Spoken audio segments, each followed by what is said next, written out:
स्वामी विवेकानंद जी ने एक बार कहा था कि अपने जीवन का एक लक्ष्य निर्धारित करो और अपने पूरे जीवन को उसी एक लक्ष्य से भर दो और हर दूसरे विचार को अपनी जिंदगी से निकाल दो। यही सफल होने का मूल मंत्र है। हम में से कई लोग डॉक्टर APJ अब्दुल कलाम जी को अपना इंस्पिरेशन मानते हैं, लेकिन क्या आपको पता है कि उनकी इंस्पिरेशन कौन थे? स्वामी विवेकानंद।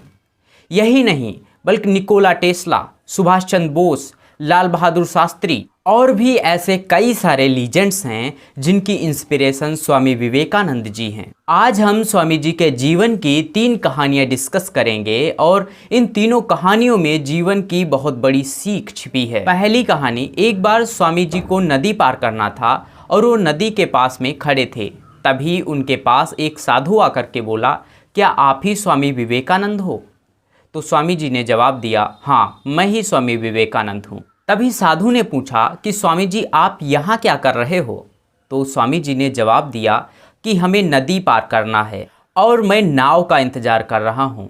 तभी साधु ने कहा कि तुम इतने बड़े इंसान हो, कई लोग तुम्हें अपनी प्रेरणा का स्रोत मानते हैं और तुम एक नदी पार नहीं कर सकते। देखो मैं तुम्हें नदी पार करके बताता हूँ। तभी साधु नदी पर चल करके नदी पार करता है और फिर नदी पर चल करके वापस स्वामी जी के पास आकर खड़ा हो जाता है और फिर बोलता है कि देखो मेरे पास इतनी शक्ति है, मेरे पास इतना ज्ञान है, मेरे पास इतना टैलेंट है, लेकिन फिर भी मुझे कोई नहीं जानता और तुम्हारे पास कोई ज्ञान नहीं है, कोई शक्तियाँ नहीं हैं, लेकिन तुम्हें सब जानते हैं। तभी स्वामी जी मुस्कुराए और साधु से पूछा कि तुम्हें ये विद्या सीखने में कितना टाइम लगा?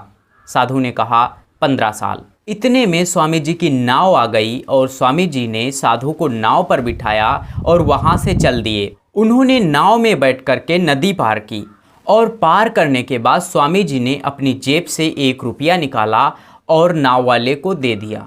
यानी 50-50 पैसे, 2 लोग थे नाव में, इसीलिए 1 रुपया दे दिया नाव वाले को। तब स्वामी जी ने उस साधु से कहा कि जो काम तुम 50 पैसे में कर सकते थे, इसके लिए तुमने अपनी ज़िंदगी के 15 साल बर्बाद कर दिए और अगर यही 15 साल तुमने समाज की भलाई में लगाए होते तो तुम्हें भी आज पूरी दुनिया जानती और मैंने यही किया, इसीलिए मुझे पूरी दुनिया जानती है और तुम्हें कोई नहीं जानता। तभी स्वामी जी ने उस साधु से कहा, तुम्हारी तरह ऐसे कई सारे लोग होते हैं जो इस तरह की चीज़ों में अपने दिन रात हफ्ते महीने लगा देते हैं, जिनका उनकी ज़िंदगी से कोई लेना देना नहीं होता। इसीलिए अपने टाइम को ऐसी जगह में लगाओ जहां उसका एक्चुअल में कोई इम्पोर्टेंट सेंस निकले, क्योंकि टाइम से बढ़कर इस दुनिया में कोई भी चीज़ नहीं है। अगर समय बर्बाद तो ज़िंदगी बर्बाद। दूसरी कहानी, एक बार स्वामी जी एक ब्रिज पर चल रहे थे, तभी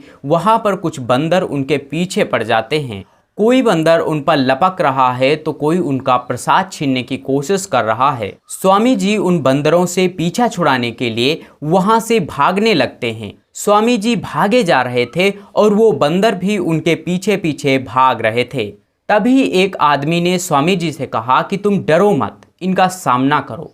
जितना तुम ज़्यादा इनसे डरोगे ये तुम्हें उतना ज़्यादा ही डराएंगे। तभी स्वामी जी पीछे मुड़ते हैं और आंखें निकाल कर उन बंदरों पर जोर से चीखते हैं और तभी सारे बंदर वहां से दुम दबाकर भाग जाते हैं। और इन्हीं बंदरों की तरह होते हैं हमारे निगेटिव थॉट्स, जिनसे हम डरते हैं और जितना ज़्यादा हम उनसे डरेंगे वे हमें उतना ज़्यादा ही डराएंगे। इसीलिए निगेटिव थॉट्स और डर से डरो मत, बल्कि इनका सामना करो।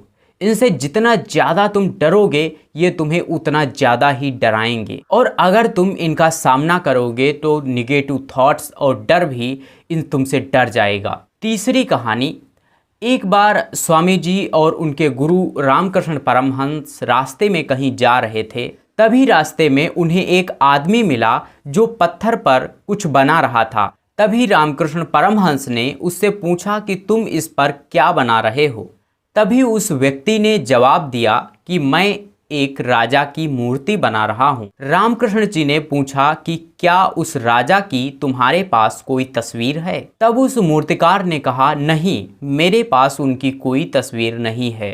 तभी रामकृष्ण जी ने कहा कि अगर तुम्हारे पास उनकी कोई तस्वीर नहीं है तो तुम उनकी मूर्ति कैसे बना सकते हो? तभी उस मूर्तिकार ने उनको जवाब दिया कि भले ही हमारे पास अपने राजा की कोई तस्वीर नहीं है, लेकिन उनकी स्पष्ट तस्वीर हमारे दिमाग में छपी हुई है। तभी उस मूर्तिकार ने राजा की सुंदर मूर्ति बनाई भी, और ये सारा दृश्य स्वामी जी अपनी आंखों से साफ देख रहे थे। और तभी उन्हें अपने कुछ सवालों का जवाब मिला कि अगर कोई इंसान अपनी ज़िंदगी में कुछ पाना चाहता है तो फिर उस मुकाम की या फिर उस चीज़ की स्पष्ट तस्वीर हमारे दिमाग में होनी चाहिए, या हमारे दिमाग में उस तरह का लक्ष्य क्लियर होना चाहिए। दोस्तों, उम्मीद करता हूँ कि आपको ये तीनों कहानियाँ पसंद आई होंगी।